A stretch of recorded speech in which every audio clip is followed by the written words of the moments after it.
الله وبركاته اصحابنا واخواتنا واصحاب مبادره تعالى دمياط. النهارده يوم مختلف والنهارده يوم جميل وهفرجكم حاجه ان شاء الله هتتبسطوا منها قوي.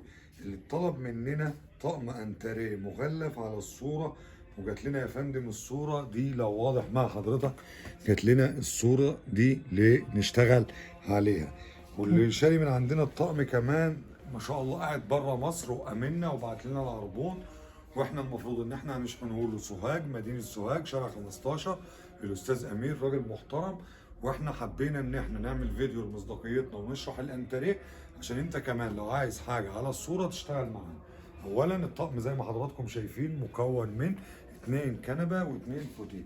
الفوتيه بتاعه زي ما حضرتك شايف حاجه في منتهى الشياكه، طالع زي الصوره بالظبط. لو جينا نعمل مقارنه زي كده، الصوره هنا اهي، الصورة اهي يا فندم، الصورة في التليفون اهي، وادي الواقع قدامنا اهو.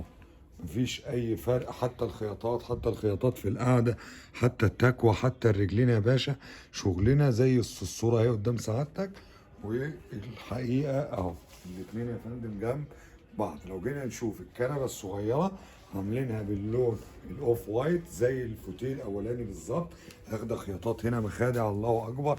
شغل يا جماعه يعيش العمر، شغل يعيش العمر، شغل دمياط. والانتريه متوسط السعر يا جماعه عشان الناس تبقى عارفه. الراجل ده بعت لنا الصالون وقال لنا امكانياتنا الماديه، وعملنا له حاجه الحمد لله نجاره اصليه ما تقدرش تشيل الكنبه من مكانها. وده الفوتيه التاني بتاعها اهو. يبقى الانتريه مكون من 2 كنبه و2 فوتيه، 2 كنبه و2 فوتيه زي ما حضرتك شايف. حاجه في منتهى الشياكه ومنتهى الرقي. لو ركزنا واستاذنا الكاميرا تنزل تحت كده، احنا عاملين رجل في تحت الشغل كده في النص دعامه هي واضحه قدام حضراتكم عشان تدينا. الناس بتعملها في الكنبه الكبيره بس، احنا من فضل ربنا بنعملها في الكنبتين، عاملينها في الكنبه الكبيره وعاملينها في الكنبه الصغيره. مبروك عليك يا استاذ امير، ومبروك لاهل سوهاج الناس المحترمين اللي تتشال على الراس. الراجل ما شافناش وما عملناش وبعت لنا ثمن الطقم وهو قاعد بره مصر، وبشكره قدام حضراتكم جميعا. انت كمان تقدر تطلب اي منتج في الدنيا هنصنعه لك من داخل مدينه دمياط، النجاره الاصليه باحسن سعر في مصر. عبده اسامه الزيات بكرر الشكر لحضراتكم، والسلام عليكم ورحمه الله وبركاته.